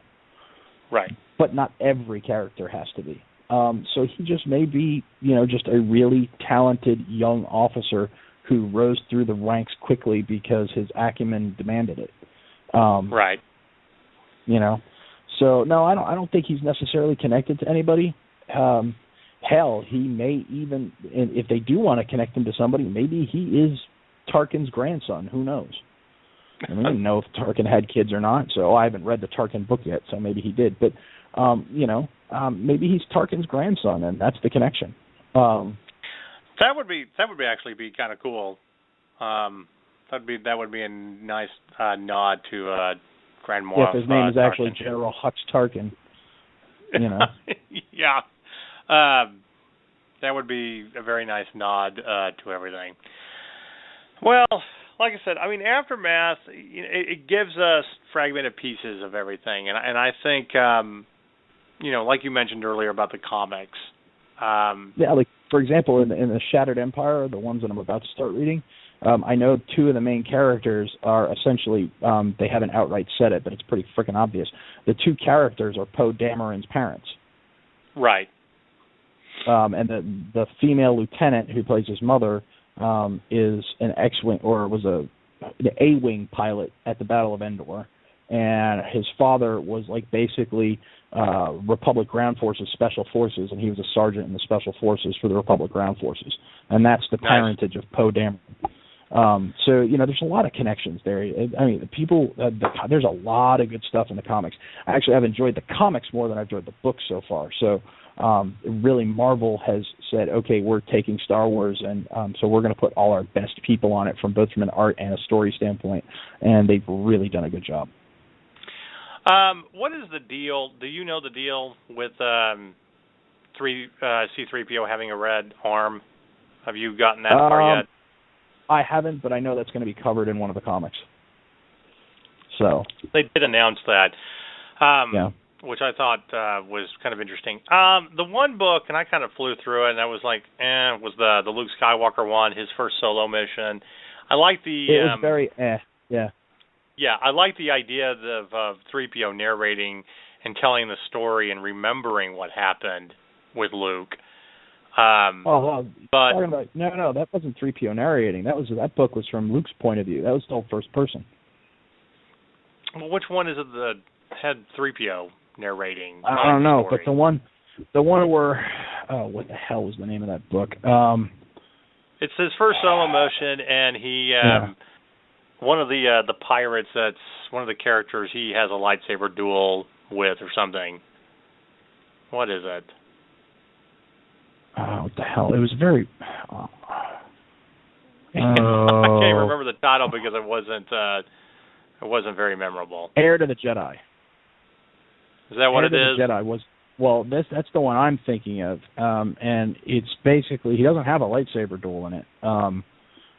He's basically going on a secret mission for Leia with this. Okay, I'm thinking of Weapon of a Jedi. Oh, okay, yeah. See, I'm thinking of Heir to the Jedi. I haven't read Weapon of the Jedi yet. Okay, yeah, that's the one where 3PO is telling the story, and it's he's basically telling a story to a Resistance X-wing pilot named Jessica Pava, and he talks about Luke being a hero with the Red Squadron, and who was it that he basically has. Ends up hiring a scammer named sort of faceless armored alien and Takaru, and background perhaps he will have some business altercation main story. I was trying to remember. But anyway, he has a lightsaber duel with a character that's mentioned in episode 7. I basically sped read it, and I apologize to our audience. It was like, here's Luke Skywalker. It's after A New Hope. He hasn't begun training yet, but he's got his lightsaber, and this is a neat little, basically it's Circle Plank, and Circle Plank blinds Luke with a flash bomb, and Luke uses the Force to defeat him. It's basically about Luke learning how to connect with the Force before training, because all he'd been doing was, messing around with a little training robot thing. Yeah, I think Heir to the Jedi takes place even before that, but... Yeah. Because that one's actually told from Luke from the first-person point of view, and it's okay, but there are just some things in it where just kind of, like, they kind of build up this love interest for Luke outside of Leia, and because obviously Leia's sister, So, well, maybe that's okay in a galaxy far, far away. We don't maybe, know. but well, it certainly seems to be okay in Kentucky. But anyway, sorry. Sorry, all you Kentuckians out there, just throwing a jab. Anyway, it's just, but yeah. So, but they like kill her off in this most nondescript way. Like because it's first person, she's separated from Luke when it happens, and so. I don't. It was just poorly done. I didn't think it was very well done at all. So, I said, I think what's going to end up happening with a lot of these books is, you're going to get a backstory, which is great, leading up to the new canon and stuff, and that's fine. Like I said, I love the story of Aftermath. I just hated the style of writing. I thought it was terrible. Maybe some of these books are best having a collection of short stories that you can just kind of fly through, and these are fun little adventures. But I'll be honest, Luke is not that interesting until Empire Strikes Back. He really isn't. Not until he begins training and meets Yoda and sees Obi-Wan's hologram, and I don't really care. Because all you are at that point is a crack shot pilot, and we already saw you take out the Death Star. So what else can you fucking do that's going to impress people until you become a Jedi? So, and honestly, he was as whiny in he was whinier in Heir to the Jedi than he ever was in A New Hope. It was really bad at certain points, and it was just like, would you stop feeling sorry for yourself, you asshat? Right. He was kind of whiny and the Weapon of a Jedi too, but yeah, like I said, I was hoping we could have moved past that, but I guess we can't until till Return of the Jedi, and he's at peace with himself and his father and all that other. And so I guess he's just going to be whiny straight through to anything that's pre. Well, Anakin didn't stop being whiny until he decided to turn to the dark side and kill younglings and. Oh, and then he just wasn't whiny. He was just lashing out. Right. Hi, this is a Sith Lord's temper tantrum. Yeah. Yeah, he stopped whining and went straight for the temper tantrum. So, Well, anyway, so there's a lot of stuff that's happening, a lot of books coming out, the comics, and so far we know a little bit more leading up to Episode 7. But I can't wait to figure out who this mysterious character is at the end of the book, who will, connect us to Episode 7 and stuff like like I said, that. It's probably Snoke. It's probably going to be Snoke, and Snoke is their version, is the closest thing we will get to Thrawn. It just seems the most likely scenario. And if I'm wrong and we do get Thrawn, fan-frickin-tastic. I just don't see it happening. Well, I will say this, though. If you get something kind of like Thrawn and Andy Serkis is doing it, I'm okay. It's still going to be totally good. Okay. Yes. Right. Yeah. Because Andy Serkis can do no wrong. All right, so we're going to close this show out. Got a couple announcements for you about what's going on. First, if you are also one thing that we wanted to do, and we'll do this at the end of the show because we didn't have a chance to do it when it was first announced. We did post it on our website, but we want to raise a glass to Wes Craven, who passed away a couple weeks ago. We lost a giant in horror films, and was very, very sad. He died at the age of 76, and despite remakes and offshoots and stuff like that, I still say that the original Nightmare on Elm Street is one of the best all-time horror classics. So you will be missed, Wes Craven. But anyway, next week we're going to be doing a Doctor Who show and talking about the new season. So you want to stick with us. You want to come back next week. If you're in Dallas and you're looking for a great comedy show, you should go check out Jeff Dollar at Hyenas Comedy Club in Dallas and Mockingbird Station. He does the Burt Show, and he is starting his stand-up comedy tour. Very funny guy. The Burt Show is pretty hilarious, so you should definitely check that out. And you can read more about it on our website. Anyway. Well, time does fly when you start talking about Star Wars and theories and everything. I'm telling you, he's just flying by today. We'd like to hear more about what you got on Force Friday, so tweet something out to us. Put it on Facebook. Tell us what your favorite toys were, because we're surely going to be talking a lot more about Star Wars and everything. And real quick, is there a quick beer that you can recommend anybody, Brendan? Yeah, let's go with just to go with the old world style stuff here. If you haven't had it before, Weinstefaner Brewery is the oldest brewery in the world. They've been making beer since the year 1040, so they're going to have their 1000th anniversary here in 25 years. So go ahead and pick up one of their beers. I highly recommend the Crystal Weiss. It's a Hefeweizen with all the wheat filtered out. It's got a great flavor, and it goes down real easy. So there you go.